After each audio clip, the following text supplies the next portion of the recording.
Good day sa inyo mga lods. Ito maggagawa ulit tayo ng carbon skinning sa ating big bike na CX-6R.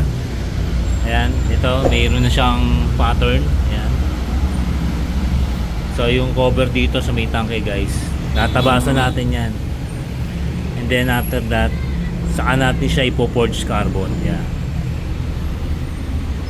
May vlog na ako noon, nakagawa na tayo nung carbon na yon, yung ginawa nating honeycomb.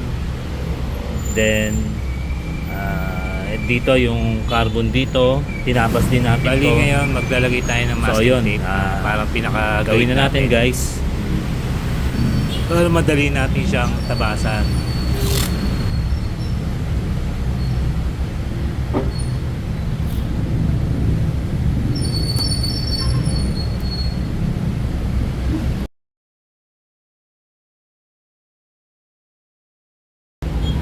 So yun guys, after natin nalagyan ng masking tape, saka natin siya tatabasin ng grinder. Ayan.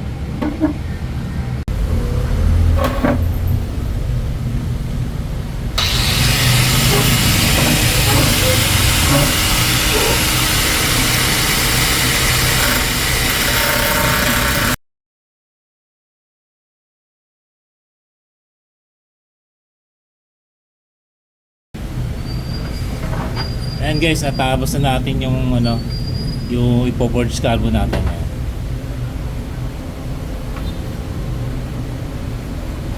Ngayon gagawin natin, dilihain natin, pakikinisin muna natin siya, then saka natin siya papahiran ng resin para i-forge carbon.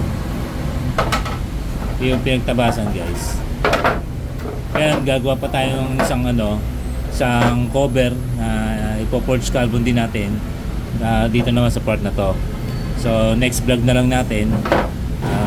So yun, iyan na natin, pakinis na natin siya at pipinturahan na natin siya ng kulay black.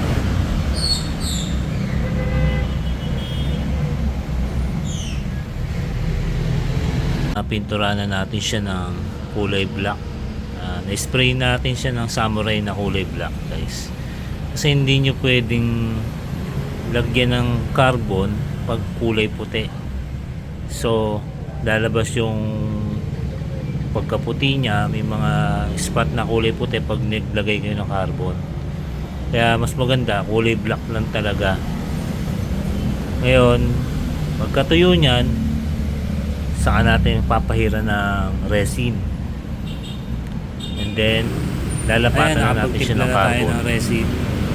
Then babayin na natin sa ating project. After medyo matuyo-tuyo ng konti, medyo malagkit, saka natin siya bubudburan ng red flakes. Yung unahin muna natin yung pampaki ng kulay pula guys.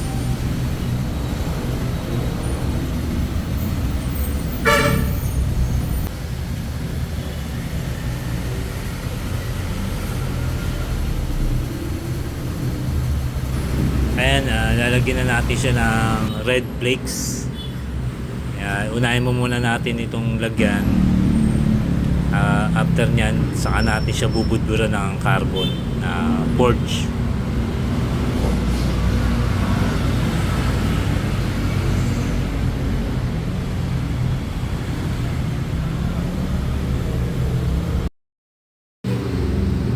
So yun, lagyan na natin siya ng red flakes.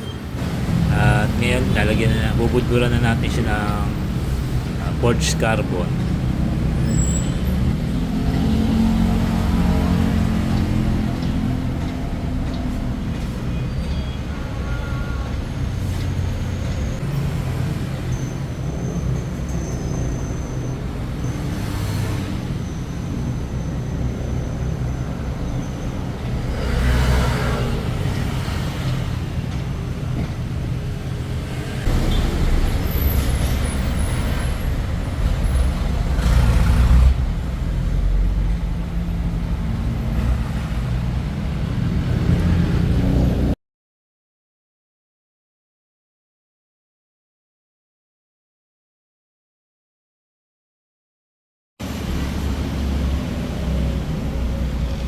Ayan guys, yung ating pinoforge carbon. Bali na lagyan na natin siya ng resin, first coat. After na matuyo yung tela,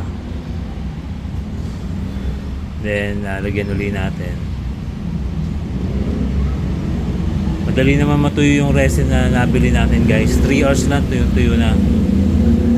Kaya medyo mapapabilis yung trabaho natin. Kasi dati yung gamit nating resin is almost mga 12 oras pa. So medyo natagalan ako sa trabaho pag ganun matagal matuyo.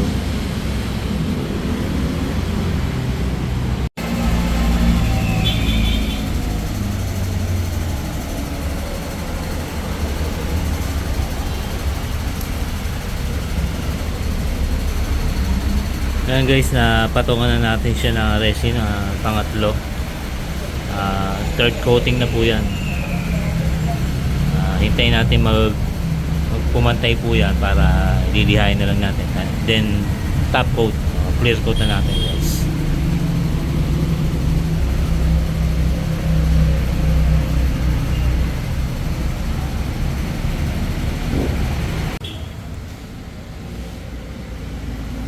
Ayan guys, yung ating ginagawang forged carbon para sa 6R. Na linis na po natin siya. Ayan, tabas na po natin yung mga gilid. And then lihan na rin po natin. Ayan, pantay na po yan guys. Gagawin natin dyan is tatapkutan na lang. Bubugaan na lang ng clear coat guys. Ayan. Hindi ko na video yung pagdilinis tsaka pagsasander.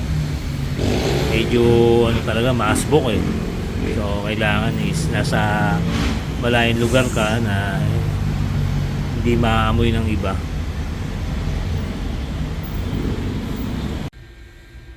Ayan guys, natapos na natin na tapkutan na natin siya ng clear.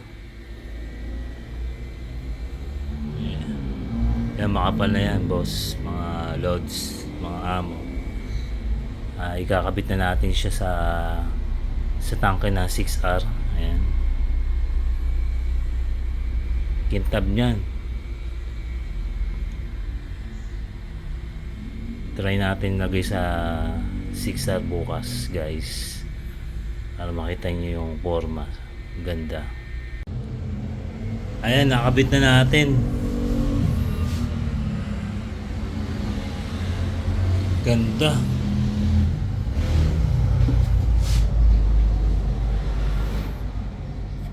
Ayan, bali pag nilagay natin yung upuan guys, magiging stopper niya dito yan. And nilagyan na lang natin siya ng yung double adhesive o yung 3M. Isa rito, isa rito, isa rito, tsaka isa rito guys. Bali 4 lang. Si PT naman siya ng na upuan. So lagay na natin yung upuan guys.